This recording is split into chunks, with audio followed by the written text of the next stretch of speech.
Good morning students. हम लोग geography का चैप्टर पढ़ रहे थे, चैप्टर 7। उसी में देखेंगे लिंग अनुपात। लिंग अनुपात से तात्पर्य जनसंख्या में स्त्री एवं पुरुषों की जनसंख्या का अनुपात है। मतलब कितनी संख्या में हमारे यहाँ स्त्री हैं, कितनी संख्या में हमारे यहाँ पुरुष हैं, उनके अनुपात को हम बोलते हैं लिंग अनुपात। लिंग निर्धारण प्रत्येक 1000 पुरुषों पर स्त्रियों की संख्या है कि भाई अगर 1000 पुरुष हैं तो उसमें स्त्रियां कितनी हैं। मान लीजिए किसी देश में लिंग अनुपात 1000 है तो इसका अर्थ है कि देश की जनसंख्या में स्त्री पुरुष दोनों की जनसंख्या बराबर है। अगर हमने 1000 कह दिया तो इसका मतलब है कि बराबर है, स्त्री और पुरुष बराबर हैं। जितने पुरुष हैं उतनी स्त्रियां भी हैं, अर्थात 500 पुरुष हैं और 500 स्त्रियां हैं, तभी तो 1000 बना। यदि लिंगानुपात 1300 है तो इसका अर्थ है कि स्त्रियों की संख्या पुरुषों से अधिक है।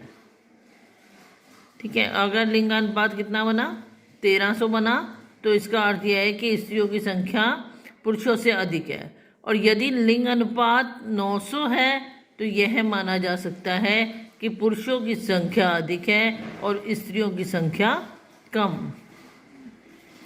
अब देखिए, उन्होंने कहा 1000 मानेंगे तो लगेगा, पता चलेगा कि दोनों जगह लिंग अनुपात बराबर है, जितने पुरुष हैं उतनी वहाँ स्त्रियाँ भी हैं।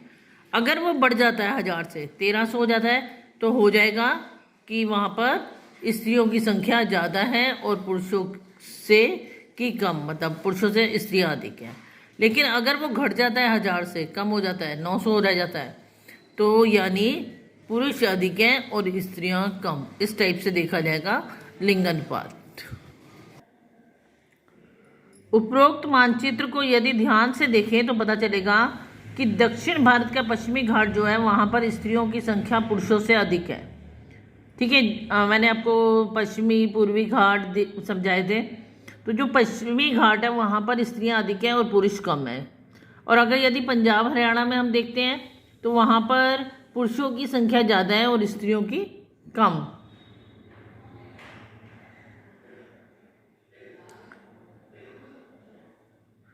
तो उन्होंने कहा कि भारत में जो अंतिम जनगणना हुई थी वो 2011 में हुई और उस जनगणना के अनुसार ये निकाला गया कि कहाँ पर पुरुष अधिक हैं और कहाँ पर स्त्रियाँ अधिक हैं। 2011 की जनगणना थी उसका कुल अनुपात 933 था, अर्थात भारत में जनसंख्या के अनुसार पुरुषों की अपेक्षा महिलाओं की संख्या कम। मैंने क्या कहा था कि अगर 1000 से कम हो जाती है तो यानी स्त्रियाँ कम हैं और पुरुष अधिक हैं। तो उन्होंने कहा 2011 में जब हमने जनगणना की तो यही पता चला कि स्त्रियां कम हैं और पुरुष अधिक हैं। इस लिंग अनुपात में इस भारी अंतर का एक विशेष कारण क्या है कि लोगों में पुत्र की चाह। लोग चाहते हैं हमारे यहाँ पुत्र हो, ठीक है, हम जो हमारे वंश को आगे बढ़ाए। लोग अपने वंश को आगे बढ़ाने के लिए पुत्र की कामना करते हैं। और जो लड़कियां हैं लड़कियों को पसंद नहीं करते और उन्हें भार समझते हैं। ठीक है, प्राथमिकता नहीं देते लड़कियों को आर्थिक रूप से, सामाजिक रूप से, कि भाई लड़कों को पढ़ा देना, लड़कियों को नहीं पढ़ाना। लेकिन मेरे हिसाब से ये सारी चीज़ें पहले टाइम में, अब से थोड़ा टाइम पहले हो सकती थी, लेकिन अब काफ़ी सुधार है इन चीज़ों में। ये नहीं कि बेटियों को नहीं पढ़ाया जा रहा है या करा जा रहा।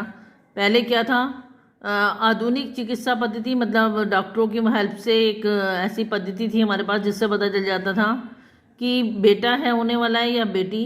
तो पहले ही जानकारी प्राप्त करके उसे गर्भ में ही उसकी हत्या करवा दी जाती थी ताकि भाई लड़की नहीं चाहिए तो उसका जन्म ना हो।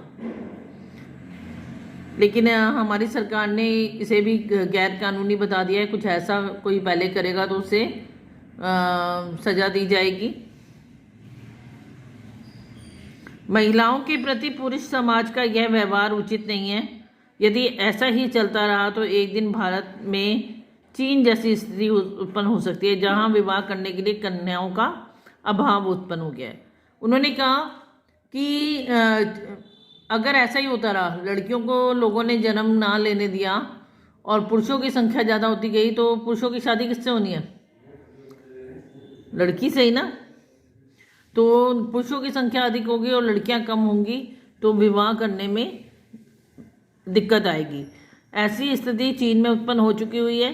वहाँ पर पुरुष अधिक हैं और कन्याएं कम, तो वहाँ पर ये दिक्कत आती है कि लड़कों को शादी करने के लिए लड़कियाँ ही नहीं मिलती। तो आज के लिए इतना ही, नेक्स्ट क्लास में इससे आगे करेंगे, इसे अच्छी तरह रीड कर लेंगे। थैंक्स।